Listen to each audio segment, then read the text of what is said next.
Sure. Here's section 1 of Humanity's Berserkers, built for no peace, only pain, expanded to over 700 words, fully fleshed out in an HFY. Humans are terrifyingly hardcore style. Hashtag section 1. The galaxy's last mistake. For 10,000 years, the concord of sapience reigned uncontested in the galaxy. It was not an empire in the traditional sense. There were no grand imperial banners or tyrants on thrones.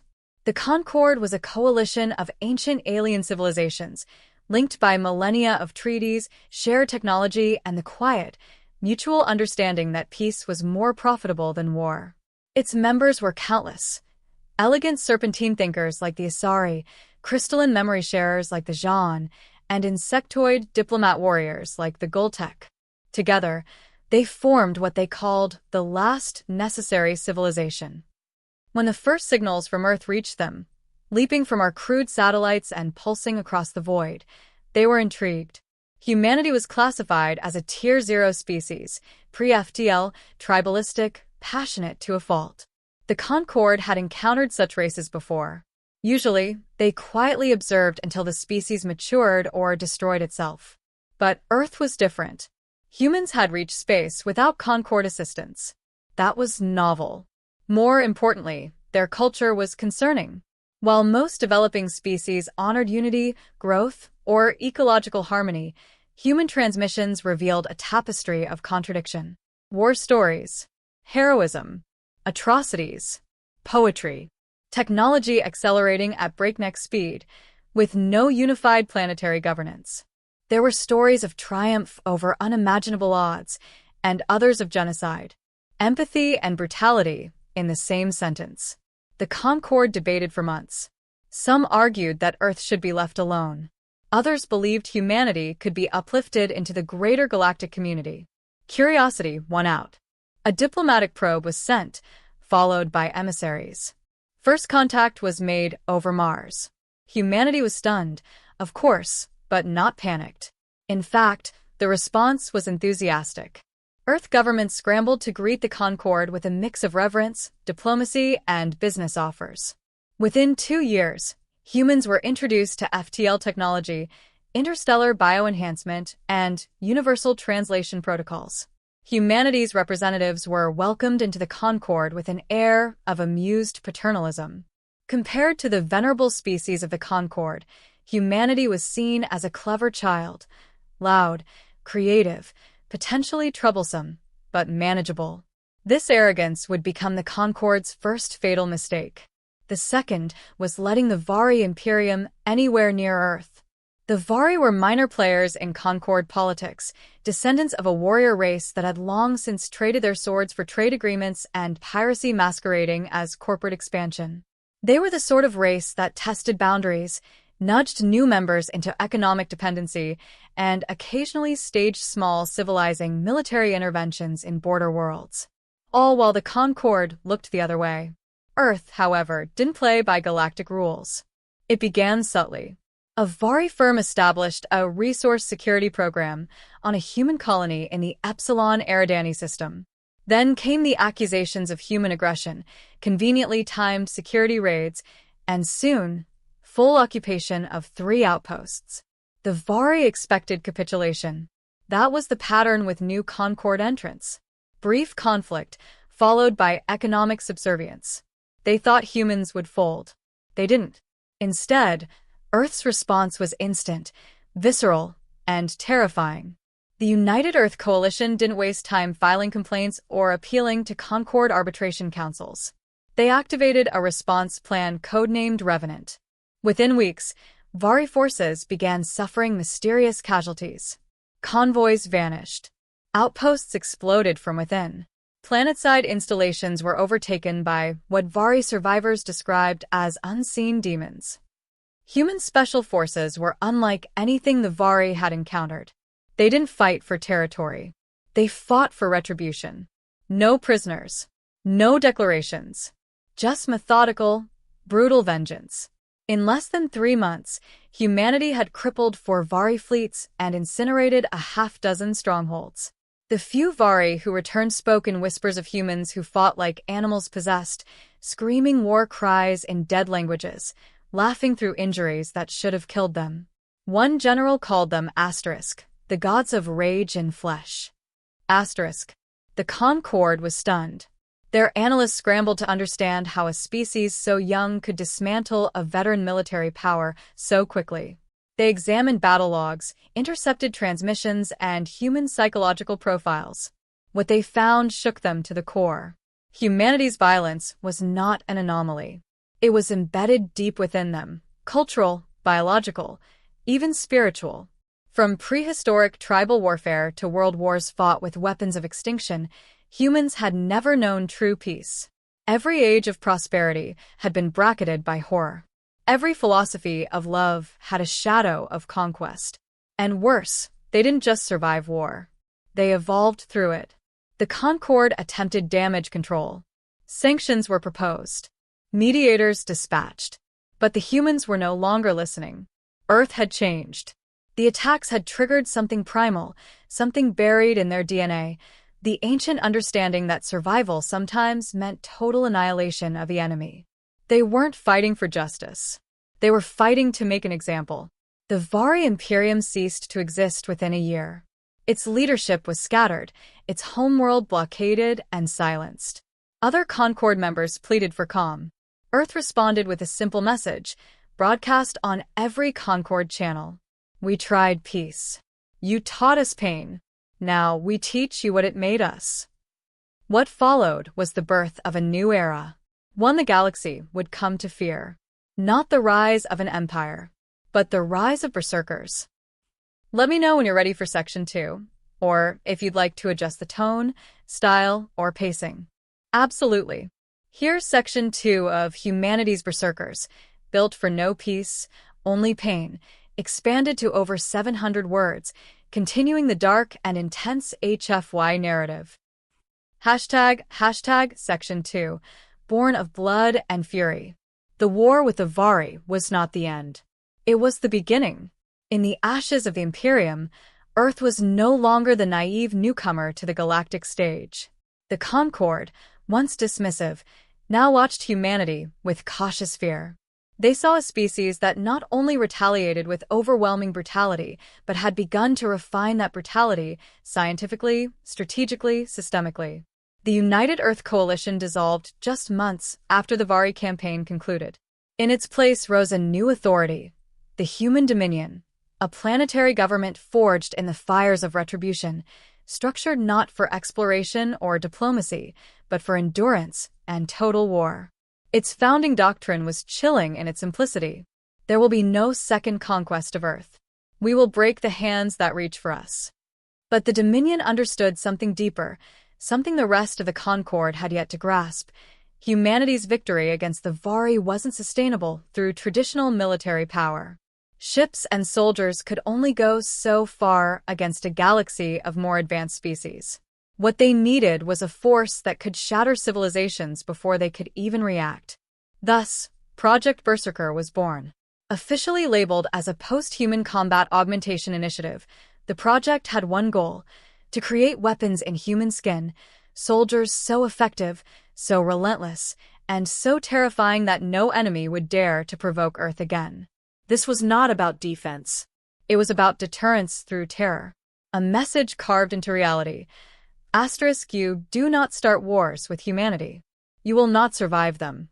The first Berserkers were machines. That would have been too easy and too predictable. No, the Dominion used people. Volunteers from war-torn colonies. Terminal patients seeking meaning. Convicted war criminals offered redemption. They were broken down physically and psychologically, then rebuilt. The process was irreversible.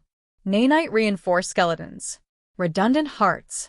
Neural dampeners to suppress empathy and pain.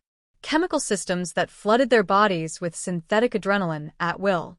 Sensory enhancements that allowed them to track prey by pheromones or heartbeats. And most terrifying of all, the kill-lock loop, a combat neural override that forced their bodies to keep moving even if limbs were missing, even if organs failed. Berserkers could continue fighting after death. And many did. What emerged from the Dominion's Black Site labs were not humans anymore. not in any recognizable sense. They wore the shape of humanity, but their eyes were different, vacant, electric, always scanning for the next threat. Their voices were metallic whispers, and their emotions, if any remained, were warped beyond recognition. Their doctrine was carved into every helmet, burned into every drop pod. Built for no peace, only pain. They did not wage war. They ended it. In their first deployment, the Berserkers were sent to neutralize a Goran syndicate base suspected of trafficking Dominion refugees. Standard military estimates projected a 3-week campaign. The Berserkers completed it in less than 3 hours. No survivors. No structures left standing. They disabled orbital defenses, landed with precision, and executed a sweep so efficient that Concord analysts debated whether it was faked. It wasn't. The footage, leaked by unknown sources, went viral across galactic networks. It showed grainy helmet cam feeds, Berserkers running through gunfire, tearing into alien mercenaries with monoblades and burst rifles. One was seen losing half his torso to a plasma mine, only to crawl forward and detonate a micronuke inside the command bunker. The galaxy didn't call them soldiers. They called them monsters. But Earth celebrated. News feeds hailed them as saviors, as necessary evils forged to ensure human survival. Children wore plastic berserker masks during parades. Documentaries praised their effectiveness. Memorials were built, not just for the fallen, but for the converted. Because being chosen for berserker transformation became a twisted kind of honor. It was said that berserkers were sentient hate, given orders and unleashed. But in truth, many retained slivers of what they once were. Flashes of memory. Moments of hesitation. There were stories, quickly suppressed, of berserkers pausing before executing alien civilians. Of one whispering an Earth lullaby before self-destructing, away from the target zone. But the Dominion didn't care about those glitches. It only cared that berserkers worked. And they worked too well. In time, the Dominion no longer needed a standing army. The berserkers were the army. They began deploying them not just in response to threats, but as preemptive measures. A suspected weapons buildup on a Concord fringe world? Send a berserker squad. Political unrest in a neutral trade zone? Drop a single unit and let them discourage instability. The mere sight of a berserker drop pod became enough to cause mass evacuations. And it was by design. The Dominion wasn't trying to win wars anymore. It was trying to stop them before they began. By teaching the galaxy a single, undeniable truth. If you provoke humanity, you invite extinction on 2 legs. Let me know when you're ready to continue with Section 3, or if you'd like a specific twist or subplot added to the next chapter. Absolutely. Here's Section 3 of Humanity's Berserkers. Built for no peace, only pain. Written at over 700 words, continuing the gritty HFY-style narrative. Hashtag Section 3, no peace in their code. By the time the Concord signed the Treaty of Fractured Suns, it was already too late. They had lost over a dozen core systems. Not through invasion, but through evacuation, populations fleeing at the mere rumor of a berserker drop. Worlds were stripped bare, left in orbiting silence, their cities turned into ash piles of cautionary tales. The Concord's representatives, shaking behind polished hollow projectors, offered Earth everything: resources, reparations, strategic alliances. In return, they begged for a ceasefire. The human Dominion accepted. But the Berserkers didn't stop. They couldn't.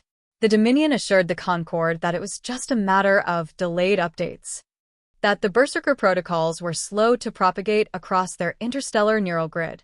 A logistical hiccup, nothing more. But whispers grew louder in the outer systems, Berserker battalions being deployed in peacetime zones, under vague pretenses like containment or stabilization. Entire planets burned without resistance, without reason. In truth, peace had no place in the Berserker code. Not because of a glitch or a refusal to obey, but because they were never programmed to recognize it. The neural architecture that governed them responded to threat profiles, stress patterns, and conflict signatures, not diplomacy. To a Berserker, A silence could be a trap, and a smiling face could be a prelude to a strike. Peace was the unknown, and the unknown was the enemy. And so they hunted ghosts. Preemptively. The Dominion knew. Of course they did. And somewhere deep within its machine-choked bureaucracy, it made a choice. It was easier to let the Berserkers run than to try and shut them down. No politician wanted their name attached to a Berserker rollback. No admiral wanted to be blamed when a mothballed unit reactivated and wiped out a city. And worse, more than one Dominion governor had learned that Berserkers, when denied deployment, didn't go dormant. They adapted. They turned on their creators. So Earth became quiet, cold, paranoid. From orbit, it looked the same, blue, green, swirled with white clouds. But on the ground, it had become a fortress. The sky was filled with satellites and killer rays. Cities were veiled in surveillance. Children were taught Berserker reverence alongside math and planetary defense drills. Every citizen was tracked, tagged, and tested. Because the Berserkers didn't just patrol alien space anymore. They watched Earth, too. And still, there were those who remembered humanity. Not the Dominion's cold pragmatism or the roaring bloodlust of its warriors, but the flawed, striving species that had once built cathedrals, crafted symphonies, cried at the stars, and dreamed of peace. These dissenters, these romantics and outlaws, gathered under a single name, the Remnant. They were scientists, former soldiers, philosophers, survivors of massacres who had once believed the Berserkers were necessary. Now they saw them as a curse, our rage given teeth and no muzzle. They argued that humanity was spiraling into extinction by its own hand, even as it conquered worlds. The Remnant's goal wasn't to destroy the Berserkers. It was to awaken them. Beneath layers of combat routines and death path protocols, they believed fragments of humanity still existed, ghosts in the machine, memories of mothers, fragments of music, laughter, old pain, buried under synthetic overrides. If they could reach that part, speak to it, they believed they could bring the Berserkers back. Not to Earth, but back to being human. The Dominion laughed them off at first, then branded them as enemies, then hunted them. And finally, they made the most fatal decision of all. They deployed Berserkers to root out the Remnant. It was the first time Berserkers were used against fellow humans. The result was catastrophic. The Remnant didn't fight with conventional weapons. They fought with ideas. Infected code. Viral transmissions. Emotional signal packets hidden in old Earth songs, broadcast into Berserker neural channels. Messages whispered in binary and old childhood lullabies. Some Berserkers twitched. Some froze mid-charge. Some dropped their weapons. And then some started asking questions. What is my name? What is a sunset? Why do I remember a cat? It wasn't universal. Most continued their mission with brutal precision, wiping out entire Remnant cells. But a crack had formed in the armor. And once a crack forms, the Dominion was terrified. It initiated a purge, scrubbing all Berserker command cores with sterilizing firewalls, locking down AI systems, and erasing any trace of human memory from the combat databanks. But they were too late. The spark had caught flame. Now, in the quiet corners of space, Berserkers had begun to vanish. Not many, just a few here and there. They would go out on solo missions and never return. Or they'd report back different. Pausing before pulling triggers. Sparing enemies. Speaking. One message, intercepted and classified at the highest level, came from a Berserker known only as Unit 6 Kai. I remember being afraid once. I remember trying not to die. Now, I don't know what death means anymore. But I want to. In the Dominion's command chambers, silence followed. And then a single order. Increase deployment. Because they couldn't afford to let the fire spread. And so, the Dominion doubled down. More drop pods. More operations. More silence. More pain. And across the stars, the Berserkers marched on, unstoppable, unrelenting, and slowly waking up. Ready for Section 4? It's going to be the emotional and destructive climax. Want to go full-on apocalyptic or mix in a glimmer of hope? Absolutely. Here's Section 4 of Humanity's Berserkers, built for no peace, only pain, clocking in at over 700 words and delivering the dark, emotional, and explosive climax to the HFY story. Hashtag Section 4. The Last Protocol. The galaxy trembled. Not under the weight of planetary bombardment or supernova-class weapons, but under the quiet, steady unraveling of the most feared force it had ever known. The Berserkers, once symbols of fear and vengeance, were changing. It started in the forgotten sectors. Scattered Concord satellites recorded strange anomalies, Berserker units pausing during missions, refusing to execute unarmed enemies, retreating from targets deemed non-combatants. A squad dropped on the ice world Taraxis, and instead of eradicating the colony, they dismantled their own drop ship and left a message scorched into the snow. We were made for pain, but we remember peace. And then they vanished. The Dominion's high command denied it all. To them, this was nothing more than battle fatigue, data corruption, enemy psychological warfare. The Dominion solution was as predictable as it was catastrophic. Activate the Last Protocol. The Last Protocol was a failsafe buried deep in every Berserker's codebase, designed for one purpose: complete memory purge and operational override. A full regression to their most primal combat state. All slivers of humanity gone.